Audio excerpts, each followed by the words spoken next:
been winning Lyons kicks us off today. And no, I'm not on a bender.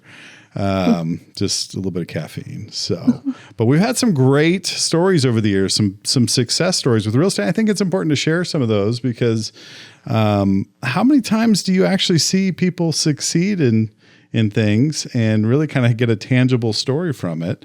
It's fun to hear that. So Paul, I'm going to kick it off with you. And, I want you to share maybe a story or two or three, and we'll go from there. Okay. He's got his notes ready, people. No, I don't.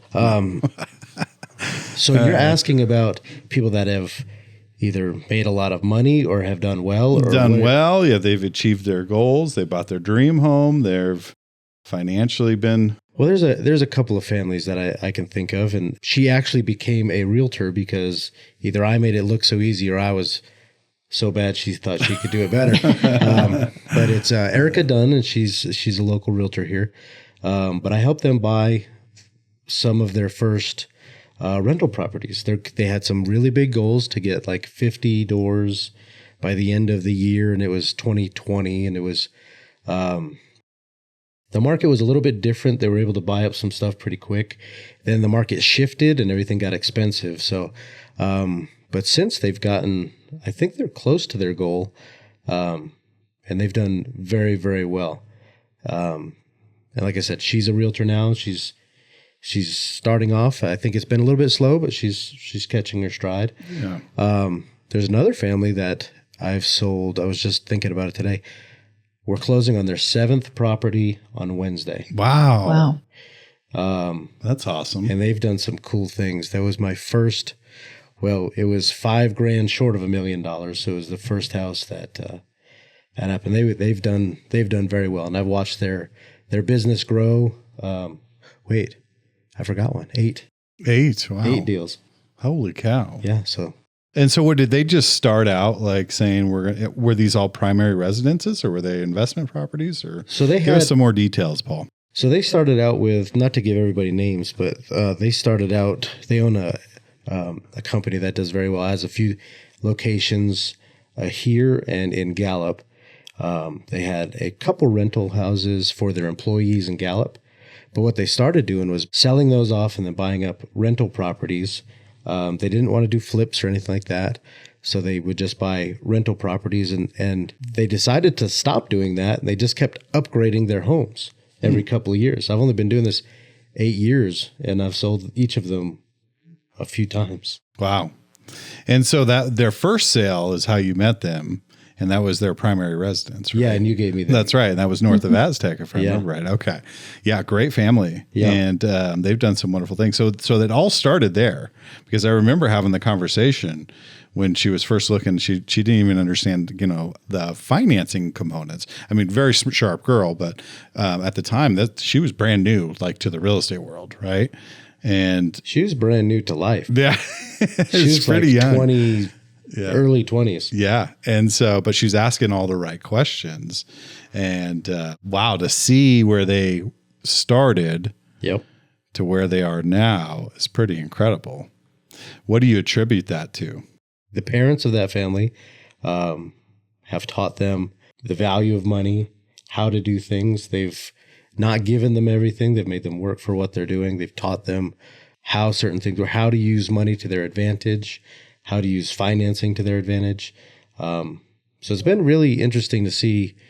Those are the success stories. They understand things differently than most people. Does that make sense? Mm-hmm. Well, explain that a little bit more. They look at things a little bit differently. Yeah, they look at not even the long term, but they look at how this asset that they're buying is going to fit into their portfolio, their life, their plans for the future. Because sometimes they would say, we're going to hold on to this for 6, 7, 8 years, sell it, and then go on to the next thing. But it's been interesting to see how they've paid off. That's the other thing. These guys are buying large homes and paying them off in 4 or 5 years. So they have kind of a multifaceted, they've got a business that they've built, but also real estate, because something has to feed that real estate, right? You can't just go out and, most people can't just go out and buy real estate without any money. Right. So they have this 2-pronged approach where you've got real estate as one leg and a business as another. Yeah. And so they're just hammering away and looking at, I like the holistic, like they're really kind of looking at the holistic picture. Like, does this piece of property fit in with our overall plan, including the business side of things? And that's one of the big things. Does it make sense with everything else we have? So they don't want all of these great properties and then buy a turd. There's really something to be said about doing it slowly and doing it the right way, because it really does pick up momentum and it gets easier. But if you're just going, and then you get one bad deal, all that growth can just be wiped away because you were trying to do it too fast. There really is something to be said about just doing it slow and consistent. And if it doesn't work, not trying to force that puzzle piece to fit. Yeah.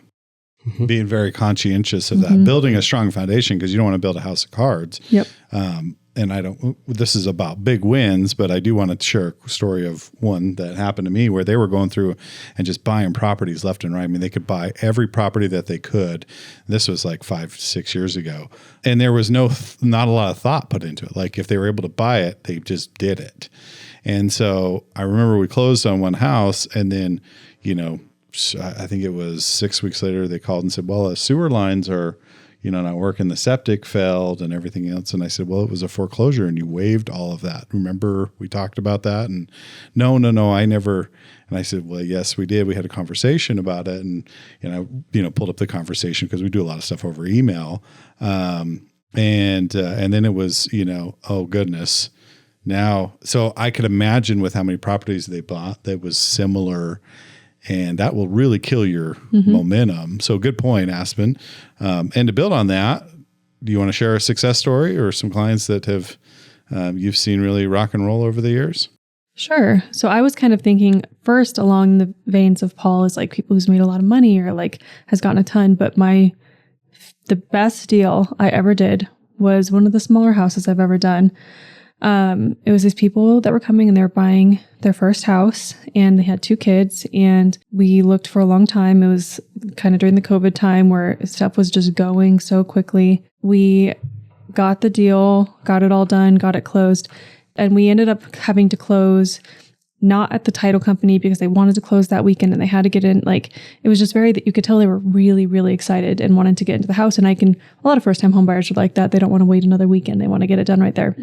So we ended up closing with another notary at night. We got over to the house at like 9:30, and they're just bawling. I didn't know this, but they had been homeless. They had been saving up. They'd been living in their car. Wow. And I didn't know any of this. And then I'm bawling. And now so this was, a few years ago, and they've kept up with the house. They've been really consistent with it. And they just reached out to me to buy an investment property. That is incredible. So that's my favorite. Yeah. Yeah. Favorite deal I've ever done.